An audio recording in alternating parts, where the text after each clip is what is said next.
सभी को जय श्री राम। बीएवल भारत में स्वागत है। आज मैंने एक घटना देखी। वो घटना में से कोई ज़्यादा पुरानी नहीं है, नई हर बार की घटना है, पर नए नए एहसास होते रहते हैं। मतलब कि एक समाचार पत्र में देखा, वही एक क्या कहूँ अब मैं, एक पत्नी पति को छोड़कर भाग गई दूसरे मर्द के साथ, और उसकी जो बच्ची थी उसे भी मार दिया। दूसरी ओर एक और देखा, उसमें पति किसी और के साथ लगा हुआ है।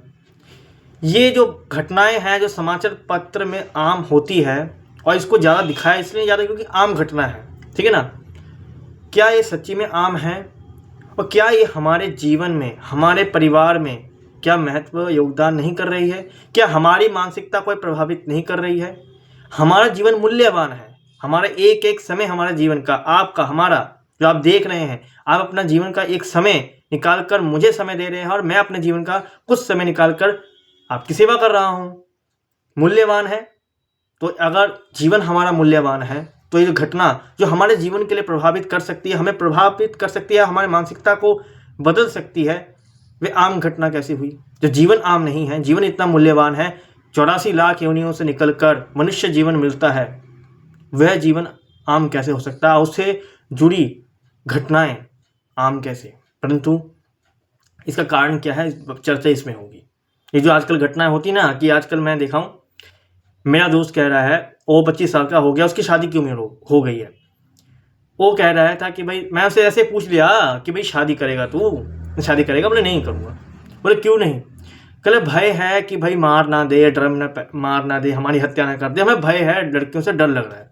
मतलब लड़कियों से एक आजकल आप देख लीजिएगा, बहुत सारे ऐसे वीडियोस भी बन रही हैं जिसमें बता रहे हैं आज पुरुष समाज शादी से क्यों भाग रहा है, वह शादी क्यों नहीं करना चाह रहा है। उस पर बात करने वाले भी लड़कियां ही अधिकतर हैं। तो क्यों भाग रहा है, भयभीत क्यों हो रहा है? हाँ, कारण है, स्वाभाविक है कि लड़कियां ऐसे कर रही हैं। अब भरोसा उठ गया है लड़कियों का, मेरा भी उठ गया था। पर क्या हमें भयभीत होना चाहिए? और इसके पीछे का कारण क्या है? इसके पीछे का कारण हम और आप ही हैं। गुरुकुल परंपरा तो हमारी छूट ही गई। गुरुकुल परंपरा पर सरकार ने कब ध्यान दिया? आर्थिक व्यवस्था में सरकार का ध्यान जाता है, गुरुकुल परंपरा में कभी सरकार का ध्यान उतना नहीं गया। आज चरित्र निर्माण तो गुरुकुलों में होता था, कौन से स्कूलों में हो रहा है, कौन से कॉलेज में हो रहा है? मैं भी पढ़ा हूँ, मुझे तो कोई चरित्र का कुछ भी ज्ञान मतलब कुछ भी नहीं दिया गया। केवल किताबें कीड़ा बनाया गया था, मैं बन भी गया, पर मैं उससे निकल गया, मैं नहीं बनना चाहता था। तो जो समाज को पशु बना रहा है, इतने बड़े बड़े विश्वविद्यालय बाहर के हों, भारत के हों, कहाँ के भी हों, क्या बना रहे हैं? पशु निर्माण ही तो कर रहे हैं। तो कार्य कैसे करेंगे? पशुओं जैसे कार्य करेंगे ना, जो हो रहा है आजकल। कल तो ये भी घटना है कि माँ बच्चे के साथ भागी, माँ भाभी के साथ क्या कुछ, ठीक है ना। तो ये सब घटनाएं सामान्य तो हो चुकी हैं, परंतु इसका बहुत भयंकर प्रभाव हमारे समाज और हमारे जीवन के मूल्यों में पड़ रहा है। सरकार के इसमें ध्यान दे रही है? नहीं। तो हमें देखना पड़ेगा कि विशेषकर, और उसमें भी आजकल जो चीज़ें बनती है, वेब सीरीज वगैरह, उसमें इसको और भी ज़्यादा प्रमोट किया जाता है। कैसे? वो भी किसको? कौन से परिवार? हिंदू परिवार को दिखा के भाभी। अब भाभी शब्द अधिकतर सनातन धर्म में ही भाभी के लिए प्रयोग किया जाता है। भाभी माँ कह के, पर माँ हट गया है, केवल भाभी रह गई है। इसलिए तो चरित्र का गिर चुका है, दोनों का ही। किसी और मजहब के लिए नहीं उठा है, किसी और मजहब में नहीं होता कि वो किसी और लड़की को किसी और की पत्नी को देते, केवल सनातन धर्म में ही होता है देवर भाभी को देना। प्रोपेगेंडा चला रहे हैं। उसमें भी पहले तो वो गंदी, और उसमें जो नियत है और भी गंदा। दोनों इतना मतलब घिसा पिटा हमारा भारत के सिस्टम है ना, हमारा एजुकेशन सिस्टम ले लो, हमारे यहाँ एंटरटेनमेंट सिस्टम ले लो, एकदम नीचे गिरा चुका है। मतलब कि इतनी नीचे गिर चुकी है हमारी सोच कि हम समझ नहीं पा रहे हैं कि समाज को जगाएंगे कैसे। इतनी बड़ी फंडिंग इन बड़े बड़े वेब सीरीज OTT को होती है, उतनी फंडिंग हम जैसे लोगों को हो जो वास्तव में जगाएं। कभी भाभी माँ देवर का रिश्ता अच्छा दिखाया कभी किसी सीरियल में, किसी OTT में? गंदगी परोसना बहुत आसान है भाई, अच्छाई परोसो, धर्म के बारे में चर्चा करो, तब मानेंगे। पर नहीं।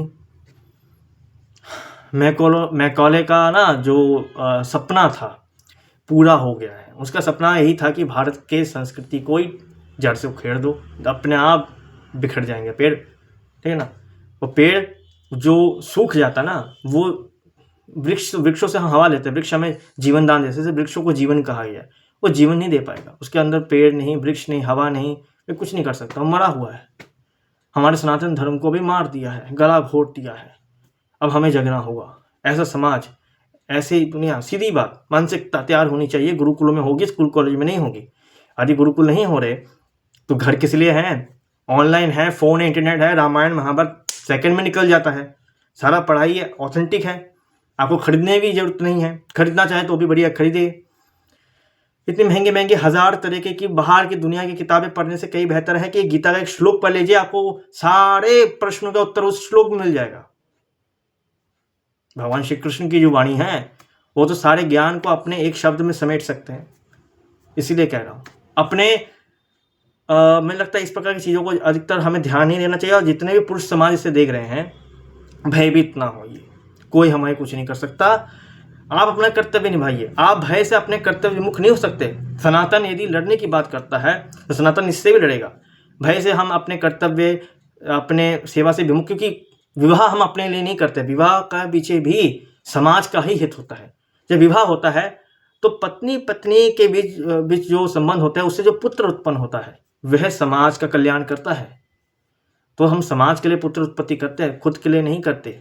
इसलिए इसका प्रभाव कहीं ना कहीं समाज में पड़ता है। इसलिए भयभीत ना होइए। हाँ, स्त्री देख कर करिए किससे विवाह करना है, कैसी होनी चाहिए, चरित्रवान होनी चाहिए।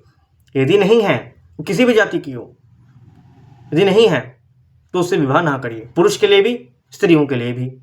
भयभीत दोनों ना हुई है, क्योंकि दोनों ओर से भी खत्म हो रहा है। तो बस इतना ही कहना है, थोड़ी सी चर्चा करनी थी। बी अवेयर भारत को सब्सक्राइब करिए। आगे जाकर भारत को जगाना, भारतवासियों को जगाना। भारत जगेगा ना, भारत के लोग जगेंगे, भारतवासी जागेंगे तो अपना पे भारत अवेयर होगा। भारत के लोगों को अवेयर करना पड़ेगा।